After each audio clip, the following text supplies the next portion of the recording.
शायली की सवालों को सुन परेश ने तोड़ी अपनी चुप्पी, बताया 20 साल पुराना राज। जी हाँ दोस्तों, उड़ने की आशा का अगला धमाकेदार ट्रैक, जहां एक तरफ घर में जश्न का माहौल होता है, सचिन और शायली की एनिवर्सरी धूमधाम से मनाई जा रही है, और वहीं दूसरी तरफ ऐसा राज बाहर आने वाला है जिससे कि पूरे 20 साल बाद घर की नींव ही हिलाकर रख दी है। सचिन और शायली साथ में खुश तो हैं, लेकिन शायली के दिल में एक सवाल कांटे की तरह चुभ रहा होता है। वहीं शायली ऐसा सोचती है कि आखिर मैं सचिन को क्या गिफ्ट दूं जिससे उसके दिल में काकू की कमी को भर सके और उसकी आंखों में मुस्कान आ सके, क्योंकि सचिन अपनी आई का प्यार पाने के लिए अंदर ही अंदर टूटता हुआ नजर आएगा। वहीं जश्न के बीच शायली उदास दिखती है और तभी परेश उससे पूछता है कि आखिर बेटा शायली, तुम उदास क्यों हैं, तुम्हारी आंखें भींगी क्यों हैं। और बस यहीं पर शायली का सब्र भी टूट जाता है और तपाक से शायली पूछती है कि काका,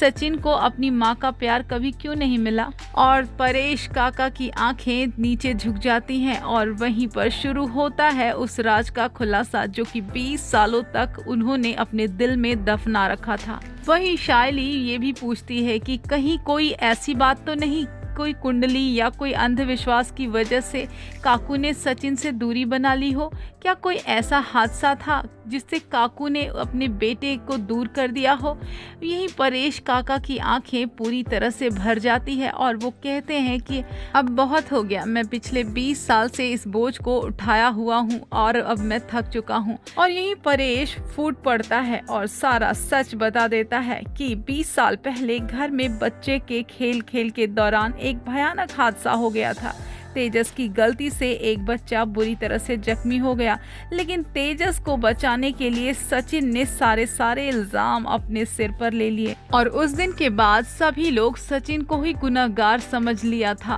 और उसकी मां ने तो उससे मुंह ही फेर लिया और सारे घर वालों की नजर में सचिन ही गलत साबित हो गया। इतना ही नहीं, सचिन ने अपनी मां के सपनों को सच करने के लिए खुद की पढ़ाई छोड़ दी, बाल मजदूरी की, मेहनत की, हमेशा ही थप्पड़ खाया लोगों से, लेकिन तेजस को हमेशा ही आगे रखा। और काकू, उन्हें तो यही लगा कि सचिन ही घर का कलंक है, लेकिन अब जब ये सच सबके सामने आएगा तो काकू की आंखें खुलेंगी और उन्हें भी पता चलेगा कि जिसे वो आज तक गलत समझती रही, उसका वही बेटा असल में घर का सबसे बड़ा हीरो था। और ये इमोशनल ट्रैक कहानी को पूरी तरह से उलट कर रख देगा। रेणुका काकू को अपनी गलती का एहसास होगा, तेजस को अपने कर्मों का हिसाब देना पड़ेगा और सचिन को मिलेगा वो प्यार और वो सम्मान जिसका वो सालों से हकदार था। वेल दोस्तों, आप भी अगर ये सब कुछ देखने के लिए एक्साइटेड हो तो वीडियो को लाइक कर लें, चैनल को सब्सक्राइब कर लें